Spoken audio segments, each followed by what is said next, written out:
सभी का हार्दिक स्वागत।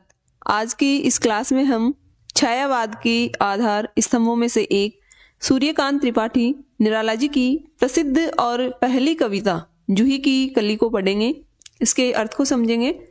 इस कविता को पढ़ने से पूर्व हम कविता से संबंधित महत्वपूर्ण तथ्यों को जान लेते हैं, जो कि एग्जाम की दृष्टि से काफी उपयोगी है। जूही की कली यह कविता निराला जी ने 1916 ईस्वी में लिखी और यह निराला जी की पहली कविता भी थी। 1916 ईस्वी में सरस्वती पत्रिका के जो महान संपादक हुए हैं महावीर प्रसाद द्विवेदी जी, उन्होंने स्वच्छंदता का आरोप लगाकर इस कविता को छापने से मना कर दिया था। तो ये कविता पहली बार मतवाला के 18वें अंक में प्रकाशित हुई थी और निराला जी की यह पहली कविता है। इसके साथ साथ निराला उपनाम से लिखी गई भी यह पहली कविता है। निराला जिनका वास्तविक नाम था सूर्यकांत त्रिपाठी और निराला उपनाम से उन्होंने लिखना शुरू किया। 1923 ईस्वी में निराला जी का जो कविता या काव्य संग्रह है अनामिका, उसमें इसे संग्रहित किया गया। फिर इसके बाद में 1929 में उनका जो दूसरा काव्य संग्रह है प्रकाशित हुआ परिमल, उसमें भी इसे स्थान दिया गया। तो पहली बार ये 1923 में अनामिका में और दूसरी बार 1929 में परिमल में यह संग्रहित हुई। तो इसे कई बार एग्जाम में पूछा गया है। जूही की कली कविता में कवि ने मुक्त छंद का प्रयोग किया है, मानवीकरण अलंकार का प्रयोग किया है।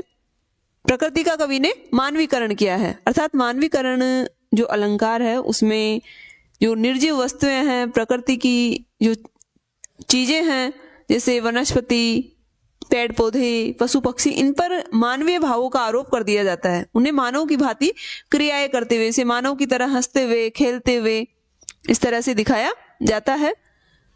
तो यह जो कविता है इसमें जूही की कली को कवि ने नायिका माना और पवन को नायक मानकर प्रकृति की जो कोमलता है, प्रकृति की जो सुंदरता है, उसे बड़ी गहरी संवेदना के साथ अभिव्यक्त किया है। जूही की कली जो नायिका है वो अपने प्रेमी पवन, जो कि इस कविता में नायक है, उसके वियोग से बड़ी व्यथित है और उसका जो प्रेमी है वो उसे छोड़कर कहीं दूर पर्वत, जिसे मलियागिरी बोलते हैं, उस पर चला गया है।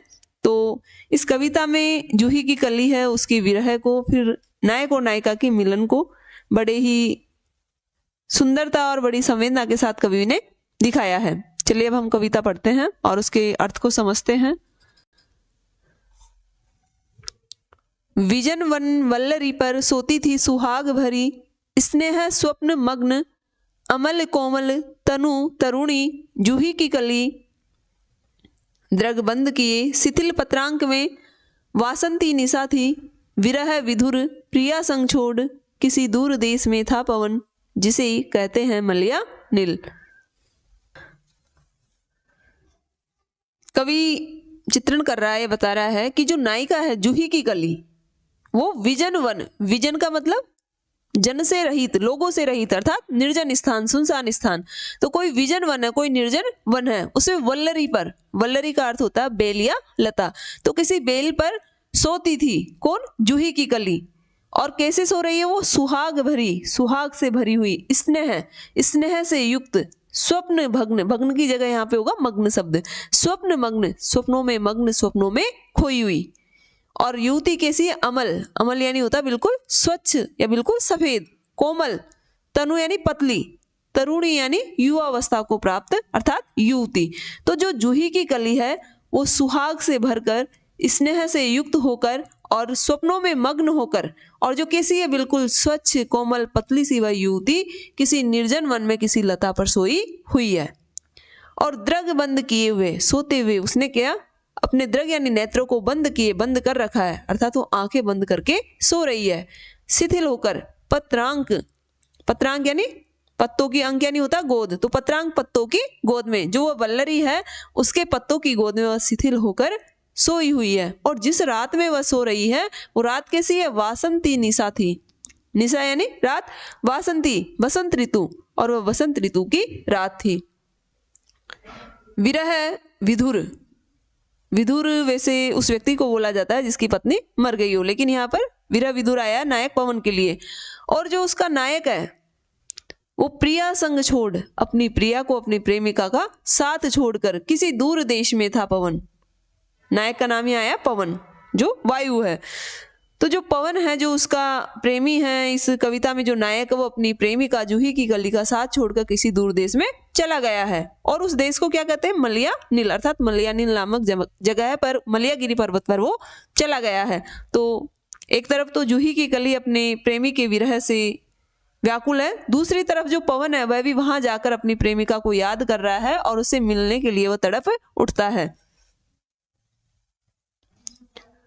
आई याद बिछुड़न से मिलन की वह मधुर बात, आई याद चांदनी की धुली हुई आधी रात, आई याद कांता की कंपित कमनीय गात, फिर क्या पवन उपवन सर सरित गहन गिरी कानन, कुंज लता पुंजों को पार कर पहुंचा जहां उसने की केली कली खिली साथ सोती थी। इस पद में जो कवि है उसने जो नायक है उसके विरह को दिखाया, अर्थात केवल नायिका ही नहीं बल्कि जो नायक पवन है वो भी विरह से व्यथित है, उसे भी अपनी प्रेमिका की वहां जाकर के याद आ रही है। तो आई याद किसको? नायक को याद आई बिछुड़न से, जब अपनी नायिका को छोड़कर, अपनी प्रेमिका को छोड़कर उसे बिछुड़ गया है। तो मिलन की वह मधुर बात, जब वो अपनी प्रेमिका से मिला करता था या अपनी प्रेमिका से पहले जब वो मिला था तो जिस सुख का उसे अनुभव हुआ था, तो बिछुड़ने के बाद उसे मिलने के उस सुख की, उस मधुर बातों की उसे याद आ रही है।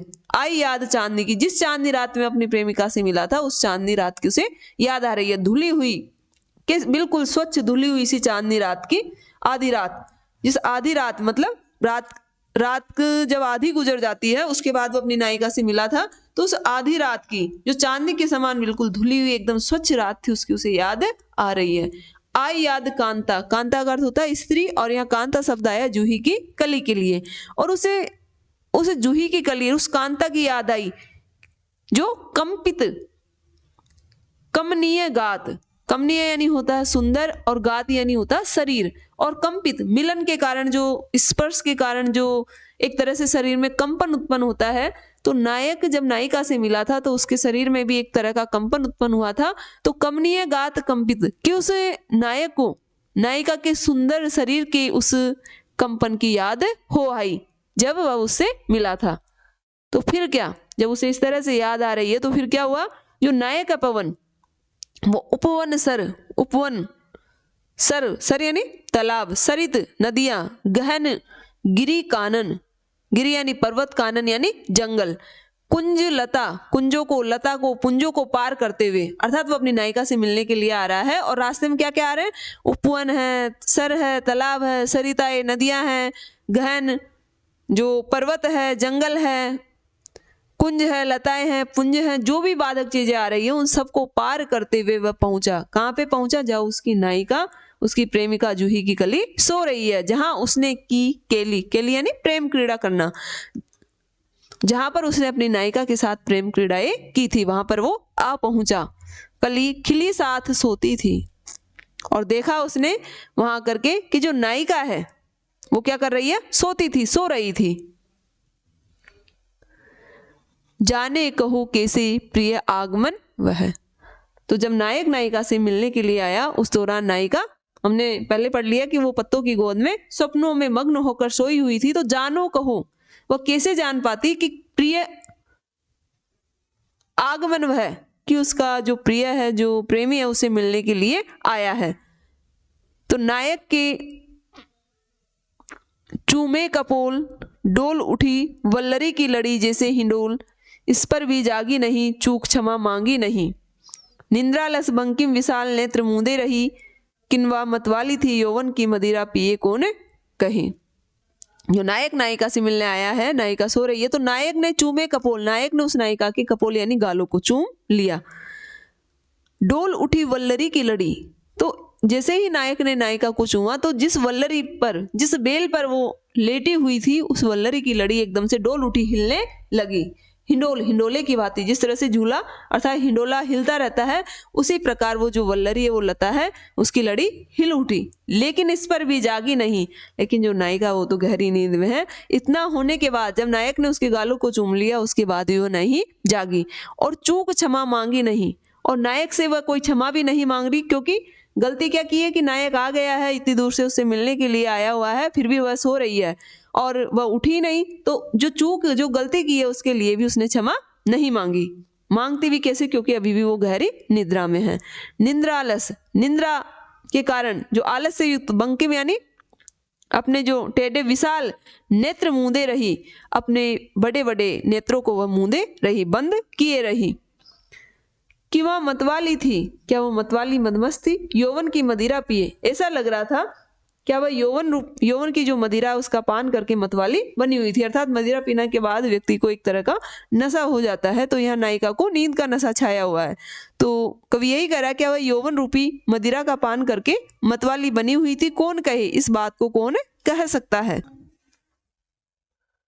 निर्दय उस नायक ने निपट निठुराई की, कि झोंकों की झाड़ियों से सुंदर सुकुमार देह सारी झकझोर डाली, मसल दिए गोरे कपोल गोल, चौक पड़ी युवती चकित चितवन निज चारों ओर फिर, हेर प्यारे को सेज पास नम्र मुख हंसी खिली, खेल रंग प्यारे संग। ये जो पंक्तियां है इसमें कवि ने एक महत्वपूर्ण जो बात वो दिखाई है कि जब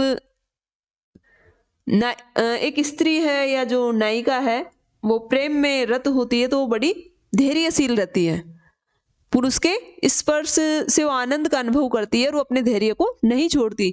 दूसरी तरफ जो पुरुष है, यहाँ पर जो नायक है या जो पुरुष होता है वो काम की आतुरता में अपने धैर्य को खो बैठता है और आक्रामक हो उठता है। तो कवि ने इसी बात को यहाँ दिखाया कि जो नायक है जब उसने देखा कि नायिका नहीं जागी है और वो काम के लिए आतुर हो रहा है तो निर्दय बन गया, वो उसने निर्दयता दिखाई। निर्दय उस नायक ने निपट निठुराई की, थोड़ी निठुरता निष्ठुरता दिखाई और क्या किया, वो तेज गति से चलने लगा। तो झोंकों की झड़ियों से, झोंके हवा के जो झोंके आते हैं, तो जो पवन था वो तेज गति से चला, तो उस हवा के झोंकों की झड़ियों से सुंदर सुकुमार देह, जो सुंदर और सुकुमार देह है, जो देह यानी शरीर किसका, नायिका का, जूही की कली का, सारी झकझोर डाल, मसल दिए गोरे कपोल गोल की जगह होगा यहाँ गाल। तो उसने तेज हवा के जो झोंके चले, जब पवन तेज गति से चलने लगा तो उसकी जो नायिका है जूही की कली, उसकी सुंदर देह को, उसके सुंदर शरीर को उसने झकझोर डाला और उसके जो गोरे गाल थे उसको उसने मसल दिया। और तब वह युवती जाग गई और चौंक पड़ी युवती। युवती कौन है, जूही की कली। इतना होने पर वह जूही की जो कली है वो चौंक पड़ी। चकित चितवन निज चारों ओर फेर, और चकित आश्चर्यचकित होकर अपनी चितवन, अपनी दृष्टि से, अपने नेत्रों से, निज यानी स्वयं के चारों ओर फेर, उसने चारों ओर देखा कि ये सब कौन कर रहा है, मुझे इस तरह से कौन झकझोर रहा है। तो हेर प्यारे को सेज पास, तो उसने देखा कि सेज यानी जो वो सो रही थी वह सैया, उसके पास कौन था, उसका प्यारा, उसका प्रियतम। तो अपनी सैया के पास, अपने सेज के पास वो अपने प्यारे प्रियतम को देखकर नम्र मुख, उसने बड़ी नम्रता के साथ मुख हंसने लगी और खिलखिला, अपने प्रेमी को देखकर वह खिलखिला उठी, बड़ी प्रसन्न हो गई। खेल रंग प्यारे संग, और अपने प्रियतम के संग वह प्यार के रंग में रंगैया, प्यार के रंग में खेलने लगी। आज के लिए इतना ही काफी। धन्यवाद।